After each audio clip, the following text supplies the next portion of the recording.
আসসালামু আলাইকুম। আপনাদের জন্য নিয়ে আসলাম গরু মাংস দিয়ে কাঁঠাল বিচি রান্না করব আজকে। আদা, রসুন, পেঁয়াজ, এলাচ, দারচিনি, তেজপাতা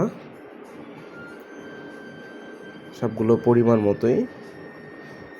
প্রথমে তেল ঢাললাম প্রায় আধা কাপের মতো, তারপর তেজপাতা দিলাম, দারচিনি দিলাম 2 টুকরো ভেঙে,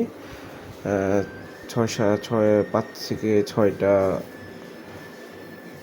এলাচ, অল্প কিছু 1 চিমটির মতো জিরা, যেটা একটু ঘ্রাণ আসে, 1 টেবিল চামচ আদা, 1 টেবিল চামচ রসুন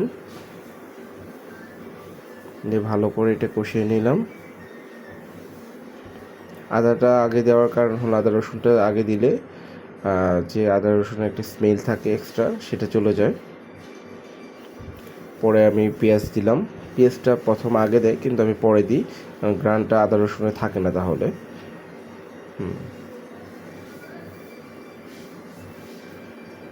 তারপর লবণ, হলুদ 2 চামচ, 2-4 চামচের মতো, আর মরিচের গুঁড়ো 2-4 চামচের মতো,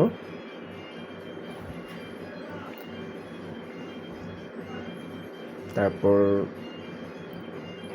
ধনিয়া গুঁড়া 2-4 চামচ দিয়ে ভালো করে কষালাম যতক্ষণ পর্যন্ত তেল ভেসে ওঠে নাই। ভালো করে কষানোর পর আমরা মাংসগুলো ধুয়ে রাখা ছিল আগে থেকে, চর্বিযুক্ত মাংস,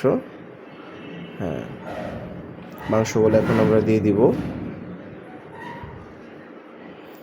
এটা মেইনলি হলো বাসায় আছে অনেকজন যে যারা ব্যাচেলার আছে, শর্টকাট রান্না করতে চায়, যে গরু মাংস রান্না করবে। এখন তো কাঁঠালের সিজন, কাঁঠালের বিচিটা পাওয়া যায়, তাই চিন্তা করলাম যে বাসায় আছি, কাঁঠালের বিচি দিয়ে গরু মাংসটা রান্না করি। এবার কাঁঠালের বিচিটা দিয়ে দিলাম।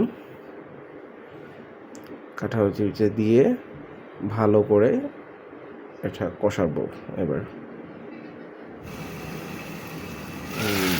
10 থেকে 15 মিনিট পর এই যে অবস্থা, একদম কষা হয়ে গেছে। এখন আমরা একটু পানি দিয়ে দিব, যে যার মতো আর কি, পরিমাণ মতো পানি দিয়ে দিব, যাতে সিদ্ধ হওয়ার জন্য লাগে আর কি। 40% মতো কষানো হয়েছে, 60% কুক হওয়ার জন্য আমরা পানি দিয়ে দিব পরিমাণ মতো।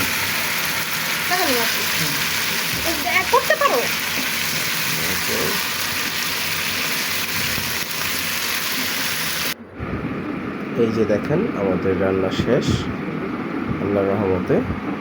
এই যে আমরা প্লেটে নিলাম, আমি খাবো। আমার ভিডিওটা ভালো লাগবে কমেন্টস করে দিবেন, লাইক করে দিবেন। আসসালামু আলাইকুম।